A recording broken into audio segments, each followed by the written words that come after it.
앞에서 안에서 더불어라는 제목으로 말씀 함께 나누겠습니다. 만고의 진리라는 표현이 있습니다. 1만 만자에 옛 고자를 써서 한 10,000년 동안 변함이 없는 원리 이런 뜻입니다. 그러니까 이건 바뀌지 않는 원칙이다 이런 뜻이죠. 오랜 세월 동안 변함이 없는 원리, 만고의 진리라고 부릅니다. 오늘 본문하고 연관이 있는 만고의 진리는 누구든지 어떤 특정한 상황이 되면 그게 누구든지 간에 결국 유한한 인간은 죄악에 무너지게 된다라고 하는 겁니다. 우리보다 지적으로도 뛰어나고 신체적인 능력으로도 탁월했었던 첫사람 아담도 어떤 특정한 상황이 되니까 이 선악과를 베어 물게 되었다는 거죠. 이뿐만이 아니라 아브라함 같은 경우 믿음의 사람 아브라함 75세에 하나님의 부르심을 따라서 본 적도 간 적이 없는 불모의 땅으로 이주를 결정했었던 이 아브라함 역시도 그런 용기가 있었음에도 불구하고 어떤 특정한 상황이 되자 애굽으로 내려갔을 때에 자기 아내를 아내라고 부르지 못하고 그 아내를 애굽의 왕에게 뺏겨 버리게 되죠. 이것이 한 차례가 아니라 두 차례나 반복적으로 벌어지게 됩니다. 그러니까 어떤 면에서는 굉장히 탁월한 믿음의 사람이 다른 면에서는 아주 죄악의 문제에 취약한 경우를 우리가 보게 된다는 거죠. 우리 구약 성경에 유명한 예언자 선지자들이 많은데 엘리사는 아마 머리가 좀 벗겨진 사람인 것 같아요. 그런데 아이들이 이방 문화와 우상 숭배에 빠진 아이들이 엘리사를 조롱했습니다. 야, 대머리야, 올라가라, 올라가라 이렇게 이야기를 합니다. 그래서 실제로 엘리사가 저주를 퍼붓자 암콤 2마리가 튀어나와서 42명의 아이들의 목숨을 빼앗습니다. 야, 이 선지자가 돼가지고 그것도 못 참고 저주를 내려가지고 42명의, 지금으로 따지자면 대참사가 벌어진 것인데 어떻게 선지자가 그럴 수 있겠는가 이렇게 이제 생각할 수도 있는 거죠. 그런데 여기에는 조금 본문 해석상에 신학적인 해석이 들어가야 됩니다. 엘리사에게 예언자의 자리를 위임하고 하늘로 승천한 엘리야 선지자가 하늘로 승천했잖아요. 그런데 이 아이들이 놀린 내용이 뭐냐면 대머리야 올라가라, 너도 엘리야처럼 올라가 버려라. 엘리야의 승천 사실을 깎아내리고 또 이 엘리사가 대머리, 신체적인 어려움, 결함이 있었다는 것을 또 인격적으로 모독한, 결국에는 하나님께서 사용하시는 선지자에 대한 모욕 사건. 그래서 하나님께서 엘리사의 저주대로 어린아이들을 42명이나 이제 해치게 되는 그런 일이 벌어졌다는 거죠. 그러니까 어떤 상황에서든 그것이 예언자든 믿음의 조상 아브라함이든 오늘 본문 속에 등장하는 다윗이든 특정한 상황이 되면 죄악의 문제에 굴복하고 무너지게 되는 연약한 인간, 이것이 오늘 본문 속에 등장하는 만고의 진리다라고 할 수가 있겠습니다. 성경에 등장하는 여러 가지 상황들, 죄악에 무너지게 되는 여러 상황들을 이분법적으로 쉽게 분류하자면 첫 번째 큰 경우는 박해와 시련을 당했을 때에 우리가 죄악에 무너지게 되는 경우가 많습니다. 이게 큰 덩어리라고 볼 수가 있죠. 경제적인 어려움에 빠졌을 때에 내가 특별히 잘못한 건 없는데 나에게 갑자기 큰 어려움이 처해졌을 때에 시험에 들고 죄악에 무너지게 되고 하나님의 곁을 떠나게 되는 경우가 많습니다. 또한 오늘 다윗의 경우가 두 번째 경우에 해당이 되는데요. 다윗은 막강한 힘과 권력을 가지게 되었을 때 더 이상 자기가 뭔가를 노력하지 않아도 세상 만사가 다 뜻대로 잘 돌아가게 되자 그 시선이 엉뚱한 곳을 향하고 하나님을 업신여기는 태도로 죄를 짓게 되었다 하는 겁니다.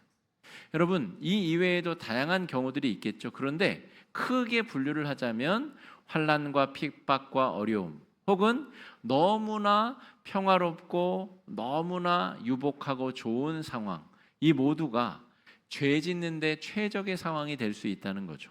나는 어떠한 상황에 죄악에 쉽게 넘어지게 되는가를 잘 생각해 보시면 우리가 오늘 본문에 이 다윗이 대처하는 것처럼 나도 지혜롭게 잘 대처할 수 있게 되지 않을까 생각해 보게 됩니다.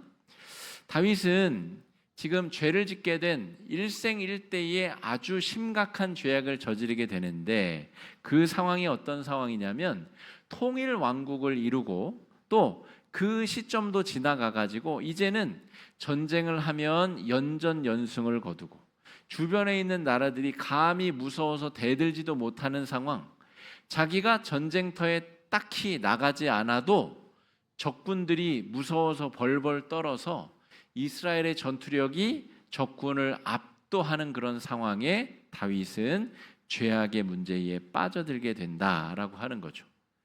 통일왕국이 이루어지고 태평성대가 이루어졌는데 하나님을 경외하는 삶으로 더 깊게 나아간 것이 아니라 어떤 부류의 사람들은 죄악의 길에 무너져 내리고 죄 짓는 데 앞장서게 되는 상황에 빠져들게 되었다라고 하는 겁니다.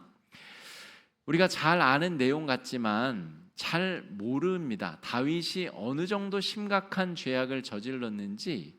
어떤 신학자는 이 다윗이 밧세바를 범한 사건, 또 연이어서 벌어지는 사건 은폐와 또 살인 교사까지 합치면 10계명의 10가지의 범죄를 다 범하였다라고 해석할 정도로 심각한 범죄를 다윗이 저지르게 됩니다. 이 고대 중동 땅은 아무 때나 전쟁을 하는 것이 아니라 지금 현대의 전쟁은 선전포고를 하고 그 다음에 1년 12달 아무 때나 전쟁이 벌어지잖아요. 그런데 고대의 이 중동 땅은 다 같이 전쟁을 할 때를 정합니다. 우기 때는 이 마차도 진창에 빠지고 하기 때문에 우기 때는 또 농사일을 해야 되기 때문에 농사일을 망하게 되면 내가 적군을 무너뜨려도 회수해 올 농작물이 없잖아요. 그러니까 이 전쟁도 규칙을 정해서 하는 것이 고대인들에게는 지혜로운 방법이었어요. 그래서 건기 때에 넓은 평원에서 만나서 누구의 신이 더 센가를 일합을 겨루어서 전쟁의 기세가 꺾이는 것을 확인한 다음에 전쟁에서 거기서 1차 승리를 하면 이제 2차 그 적진으로 치고 들어가는 그런 식의 전쟁이 펼쳐졌습니다.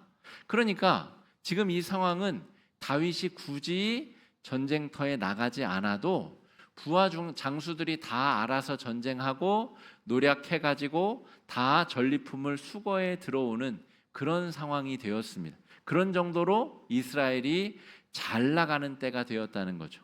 그래서 다윗이 밤늦게 밤이 되기 전 해질녘까지 아주 푹 자고 푹 쉬고 이제 선선한 바람이 불 때 이제 왕궁 뜰에 나왔다는 얘기입니다. 그 상황입니다. 그리고 이 당시의 왕궁은 높은 곳에 위치해 있습니다. 지금도 잘 사는 사람들이 고층 빌딩의 제일 높은 층에 넓은 층의 펜트하우스에 살잖아요.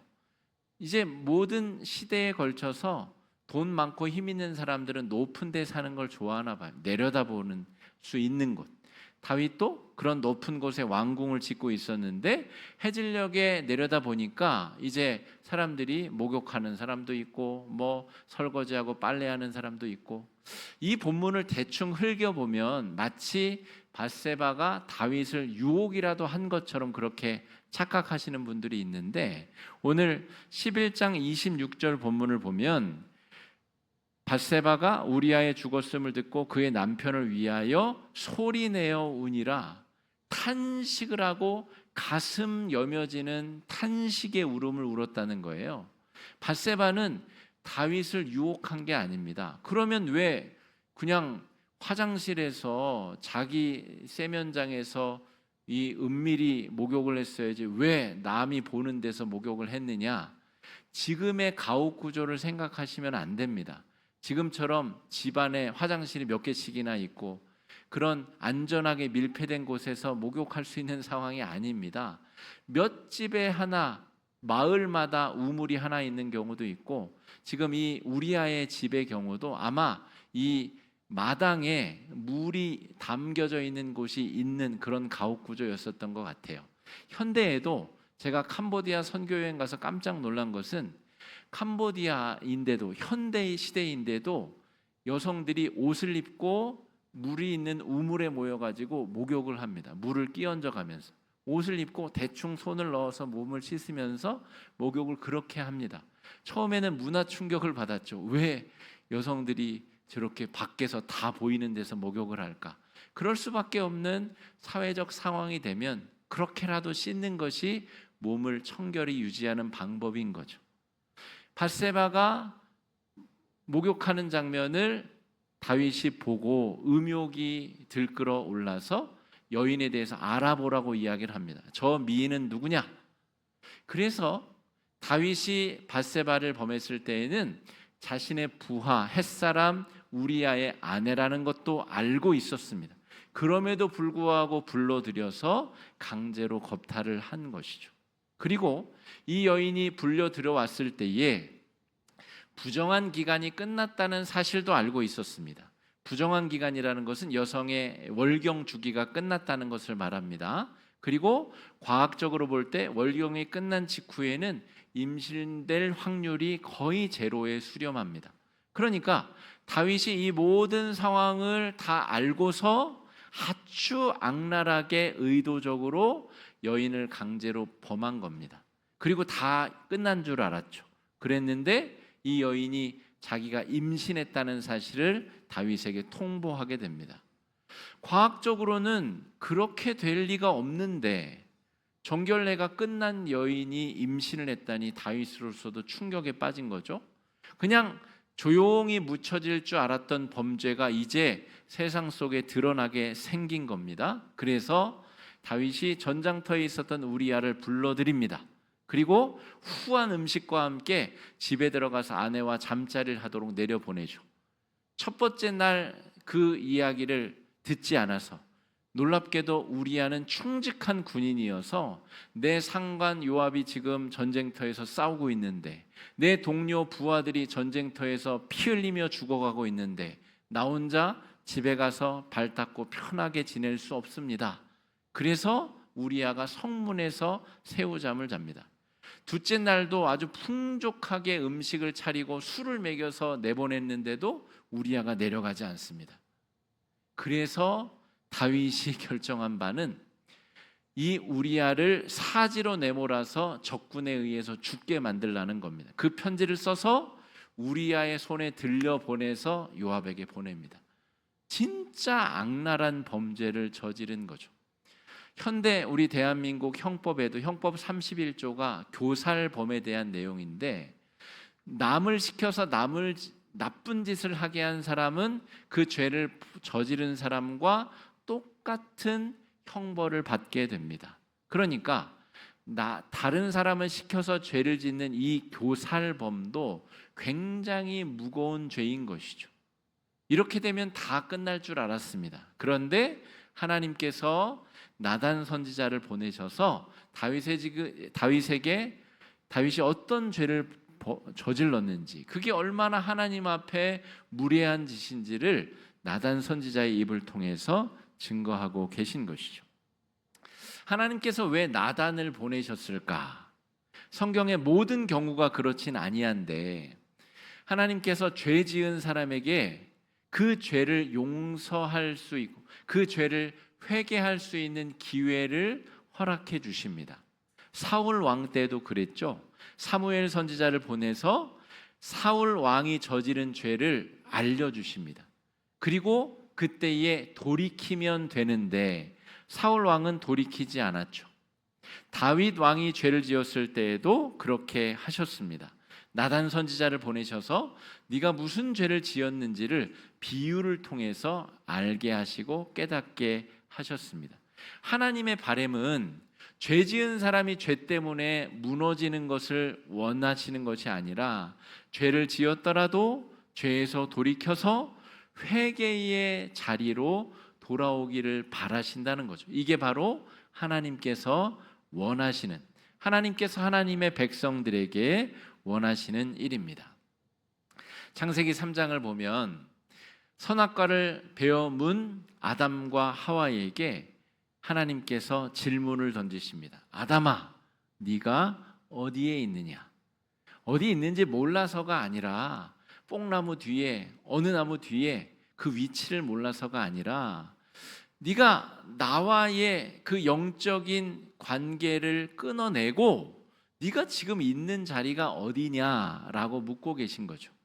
그러니까 이 질문에 대한 답은, 하나님, 잘못했습니다. 제가 천벌을 지었습니다. 제가 하나님께서 죽으리라고 경고하신 그 죄를 범했습니다. 회개로 나왔어야 되는데 아담은 핑계를 대죠. 하나님이 나를 위해서 짝지어 주신 그 여인이 나를 꿰어가지고 내가 죄짓게 하였습니다. 하나님의 바램과 이 아담의 행동이 지금 엇박자로, 하나님은 회개를 원하셨는데 아담은 변명과 핑계를 대는 결과로 나아갔다는 것이죠. 왕상 19장은 아까 엘리사 선지자의 스승, 우리 엘리야 선지자가 갈멜산에서 우리 바알과 아세라의 제사장들 850명을 다 참수를 하고 이제 하나님의 영광을 만방에 드러낼 그런 상황에 이 아합 왕의 아내 이세벨이라고 하는 왕비가 엘리야를 향해서 내가 너를 잡아 찢어 죽이지 않으면 그 화가 내게 있을 것이다 라고 경고를 하게 됩니다. 그런데 850명과의 대결에서도 승리한 엘리야가 거기서 마음이 무너져 내립니다. 그러니까 어떠한 믿음의 영웅도 특정한 어떤 상황이 되면 마음이 무너져 내리고 죄를 지을 수 있는 상황이 된다는 거죠. 엘리야가 그래서 하나님께 죽여달라 그럽니다. 말이 되나요? 방금 전에 위대한 승리를 경험했는데 이제 여인 왕비가 경고한다고 해서 자기를 죽여달라는 겁니다. 그때 하나님께서 엘리야의 기도를 들어서 그를 죽이신 것이 아니라 엘리야를 위해서 밥을 차려주시고 천사를 통해서 야, 일어나서 먹고 기운을 차려라 이렇게 깨우쳐 주셨다는 거죠. 하나님의 바람은 죄악에 우리가 무너져 내리기를 바라는 것이 아니라 회개하고 돌이키고 다시 기운을 차려서 일어나기를 원하신다는 겁니다. 여러분, 그러면 오늘 본문을 통해서 죄 짓는 사람들의 마음 상태를 우리가 좀 자세히 살펴보면 좋을 것 같습니다. 다윗의 경우 죄악에 빠진 사람의 마음 상태의 첫 번째 특징은 하나님을 업신여기는 상태라는 겁니다. 오늘 9절 말씀 한번 읽어보겠습니다. 시작. 그러한데 어찌하여 나 보기에 악을 행하였느냐? 내가 칼로 햇사람 우리야를 치되 암몬 자손의 칼로 죽이고 그의 아내를 빼앗아 내 아내로 삼았도다. 그 제가 업신여기고의 어원이 있을까라고 좀 찾아봤는데 제가 원하는 답은 나오지 않더라고요. 근데 제가 추측한 것은 분명히 사람이 있는데 없는 것처럼 여기는 것이 업신여기는 태도가 아닐까? 몸신자를 써서 몸이 분명히 존재하는데 유령처럼 취급하는 게 업신여기는 태도가 아닐까? 이건 제가 그냥 상상해 본 내용이고요. 하나님이 분명히 계신데 하나님이 없는 것처럼 취하는 행동, 이게 상대방을 업신여기는 태도입니다. 다윗이 전능하신 하나님이 나의 범죄는 모르실 거야 라고 행동하고 있다는 거죠. 이렇게 대처하면 하나님이 어떻게 알아? 이건 나와 밧세바 이 여인만 아는데 이 여인은 내가 왕비로 삼아주고 내 후궁으로 삼아주면 그냥 좋아라 하겠지 라고 자기 자신이 생각하고 자기 자신이 덮으면 덮인다고 생각한 것이죠. 하나님을 업신여기는 행동을 했다는 거죠. 우리가 죄악에 무너지는 마음 자세의 첫 번째는 하나님을 업신여기는 그런 태도입니다. 자, 하나님 앞에서 살아가야 하는 태도, 우리가 절대자를 우리 앞에 딱 두고 절대자 앞에 서 있는 나는 얼마나 연약하고 유한한 존재입니까? 절대자 앞에서 살아가는 태도가 하나님을 업신여기지 않는 태도입니다. 언제 어떤 상황에서도 절대자 앞에 자기 자신을 세울 수 있는 용기가, 우리가 죄로부터 자기 자신을 지킬 수 있는 마음 자세다라고 볼 수가 있겠습니다. 두 번째는, 죄 짓는 사람들의 마음 상태 두 번째는 내가 어떤 은혜를 받았는지를 다 잃어버린 상태, 까먹은 상태라고 볼 수 있습니다. 8절 말씀 읽어보겠습니다. 내 주인의 집을 내게 주고 내 주인의 아내들을 내 품에 두고 이스라엘과 유다 족속을 내게 맡겼느니라. 만일 그것이 부족하였을 것 같으면 내가 내게 이것저것을 더 주었으리라. 다윗을 왕으로 삼아 주신 분이 하나님이시잖아요. 사울 왕의 왕권을 뺏어서 다윗 너에게 내가 주지 않았더냐? 그리고 네가 금덩이가 필요하다면 내가 금을 안 주겠니? 네가 부인이 필요하다 그러면 너에게 부인을 더 주지 않겠니? 네가 필요한 모든 것을 내가 더 주었을 것인데 너에게 이미 많은 것을 준 나를 잊고 그 은혜를 잊어버리고 이 모든 것이 네가 얻어낸 것이라고 착각하고 있구나. 그러므로 죄 짓는 사람의 마음의 특징 두 번째는 하나님의 은혜를 잊어버리고 살아가는 사람이다라고 하는 것이죠. 구약 성경에서 하나님 앞에 서 있다라고 하는 개념이 굉장히 중요합니다. 우리 코람데오라는 말을 들어보셨을 텐데요. 데오라는 말이 하나님이라는 뜻이고 코람이란 말이 앞에서라는 뜻입니다. 그러니까 첫 번째 주제, 하나님 앞에 서 있는 사람이 죄에 빠질 확률이 줄어든다는 겁니다. 두 번째 개념, 그리스도 안에 있다라는 표현. 우리가 새벽마다 로마서 말씀을 살피고 있는데 바울의 신학의 특징이기도 한데 그리스도 안에 있는 삶, 이게 예수의 은혜 안에 있는 삶을 의미합니다. 그래서 오늘 설교의 제목을 제가 앞에서 안에서 더불어라고 정했습니다. 여러분, 우리가 예수 그리스도 은혜를 받은 사람이라고 하는 의식이 가득한 사람일수록 죄악에 무너질 확률이 줄어든다는 것이죠. 내가 어떤 은혜를 받고 살았는가? 내가 지금 내 생명이 부지하고 있는 이유는 예수가 날 위해 대신 죽었기 때문이라고 하는 명확한 은혜 의식이 있는 사람이 죄악에 무너지고 죄악에 빠질 확률이 줄어드는 사람이다라고 말할 수가 있겠습니다. 세 번째는 죄악에 쉽게 빠지는 사람들의 마음 상태가 하나님과 동행하지 않는 상태라고 볼 수 있습니다. 13절 말씀 함께 읽어보겠습니다. 시작. 다윗이 나단에게 이르되 내가 여호와께 죄를 범하였노라 하매 나단이 다윗에게 말하되 여호와께서도 당신의 죄를 사하셨나니 당신이 죽지 아니하려니와. 다윗이 죄를 지었을 때 하나님이 다윗을 당장에 끊어내고 또 다른 왕을 세우시지 않고 다윗의 회개를 받아주셨다는 거죠. 물론 그 때문에 다윗과 주변에 있는 사람들은 많은 책임을 졌어야 됐습니다. 이 죄악 때문에 잉태된 아이는 목숨을 잃었어야 됐고 나중에 압살롬이라는 아들에 의해서 아들에 의해서 다윗의 처첩이 백주대낮에 아주 험한 꼴을 당하는 죄의 대가를 치루었어야 됐습니다.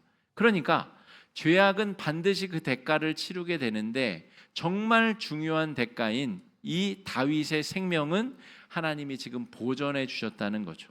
그러니까 하나님은 죄 지은 다윗 옆에서 내가 너와 함께 할 것이고 네가 다시는 똑같은 죄에 빠지지 않도록 내가 너를 돕고 너와 함께 할 것이다 라고 하는 위대한 메시지를 다윗에게 주고 계신 겁니다. 여러분, 성령은 하나님의 영은 우리의 마음 안에 계시는 분입니다. 그리고 그분과 더불어 살아갈 때에 우리는 죄의 유혹으로부터 자기 자신을 조금 더 효과적으로 지켜내고 방어할 수 있습니다. 제가 지난 몇 주간 제 연약함의 문제를 깊이 성찰해 보는 시간을 가졌습니다. 이 본문은 그래서 정해진 게 아니고 원래 이쯤에 묵상해야 되는 성서 1과 중에 있는 본문이긴 합니다만 때마침 저의 연약함과 죄악을 몇 주 사이에 좀 깊이 묵상해보고 회개하는 기회를 제가 가졌습니다. 그러면서 오늘 이 본문 말씀에 앞에서 안에서 더불어 하나님과 함께 지내려고 하는 자세가 얼마나 내 신앙생활에 유익한가를 제가 몇 주 동안 스스로 검증해 보기도 하였습니다. 여러분, 목사라고 해서 죄 안 짓는 게 아니고요, 욕망과 어떤 죄악의 탐심이 없는 게 아니고요, 그러나 그 가운데서 어떻게 효과적으로 죄악을 방어해내고 하나님의 은혜 가운데 있으려고 노력하는가가 굉장히 중요합니다. 교만에 빠지고 다른 사람을 정죄하거나 아니면 다른 사람이 나를 좋게 평가해 주기 바라는 그런 마음 가운데 내가 끊임없이 흔들리고 죄악에 빠지고 넘어지려고 할 때에 하나님이 어디 계신가를 하나님 앞에 서 있으려고 끊임없이 내가 서 있는 자리를 살피고 내가 그리스도의 은혜로 거듭난 사람이라는 사실을 순간순간 잊지 않기 위해 고군분투하고 이미 내 안에 살아계신 성령과 더불어서 이 어렵고 고된 삶 가운데 하나님의 자녀로 하나님과 동행하려고 애쓰는 사람에게 하나님께서 죄의 유혹으로부터 우리를 지켜주시고 보호해주시고 또 은혜롭게 바로 설 수 있는 능력 또한 허락해 주시리라 믿습니다. 여러분, 죄악에 빠지게 되면 엄청난 고통을 유발시키게 됩니다. 그 죄악 때문에 오늘 본문에서는 잉태된 생명이 끊어지게 되었고 또 수많은 죄악의 문제, 고통의 문제가 벌어지게 됩니다. 반면 회개로 죄악의 문제가 연결되게 되면 또 다른 영적 성숙과 영적 도약을 할 수 있는 발판이 마련되게 됩니다. 그러므로 바른 회개를 통해서 내가 얼만큼 더 하나님 앞에 성숙한 자세로 나아갈 수 있는지 죄악의 문제는 우리에게 좋은 선물을 또한 허락해 줄 수도 있다는 것이죠. 여러분, 이 무더위 속에서 죄짓기가 훨씬 더 용이한 그런 상황이지만 하나님 앞에서 또 그리스도 안에서 성령과 더불어 죄악의 유혹을 물리치고 영적으로 승리할 수 있는 우리 믿음의 성도님들 되시기를 주의 이름으로 축복합니다. 이 시간에 말씀 의지해서 함께 기도하시겠습니다. 기도할 때에 주님, 우리 안에도 끊임없는 죄의 욕망들이 솟구치지만 하나님 앞에서 그리스도 안에서 성령과 더불어 죄의 유혹을 잘 물리치게 하여 주시옵시고 하나님의 믿음의 백성다운 삶을 살게 해달라고 이 시간에 함께 기도하며 나아가겠습니다. 기도하겠습니다.